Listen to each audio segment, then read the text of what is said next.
where I'm joined by U.S. Congressman Jamie Raskin, Democrat from Maryland, and a member of the House Judiciary Committee. Congressman, I just wonder, and I'm not being difficult here, but I do have a problem of my skepticism.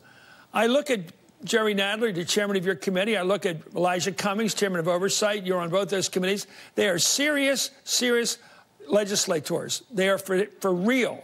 They're not just PACs. They're for real. And yet this administration laughs at them. They just say, we're going to give it a deadline. We're going to think about it till May 6th, which is today. That's what Mnuchin said, like it's his job.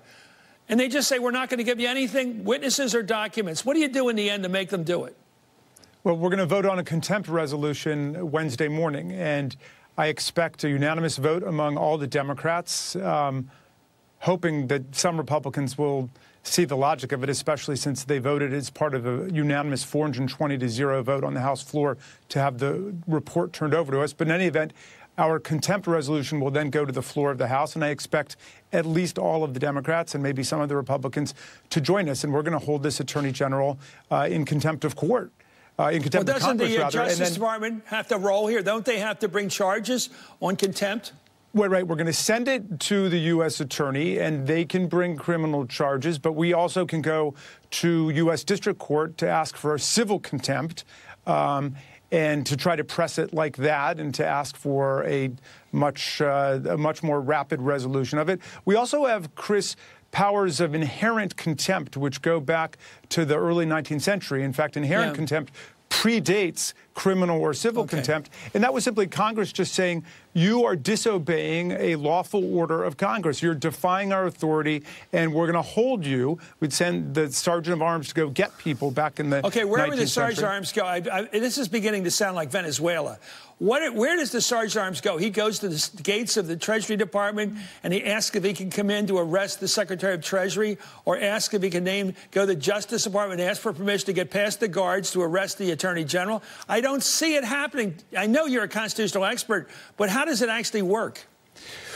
Well, the way it worked in the 19th century is that people who were acting in defiance of lawful orders by Congress were held until essentially extinguished the contempt by complying with the order. Now, obviously, this hasn't been done in, I think, more than 7 or 8 decades. So it's taken a long time to get to this point of official executive contempt. But what we've got is an executive branch which is categorically defying the lawful orders of Congress. They're doing it with the president's taxes. What happened? In the end, it sounds like they're going to test your ability to make them turn over the tax returns.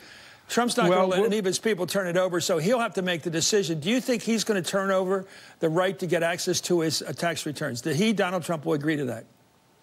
Well, he has said under no circumstances would he ever turn over his tax returns, which makes us all the more determined to get them. He's the first president of the last 7 or 8 who's not turned over his tax returns. And we want to know precisely what he's hiding in terms of foreign entanglements, in terms of emoluments, payoffs from foreign princes and kings and governments in violation of the U.S. Constitution. I'd like to file the German bank name he's going after. I'd like to know a whole lot of what he's up to. Thank you so much, U.S. Congressman Jamie Raskin of Maryland.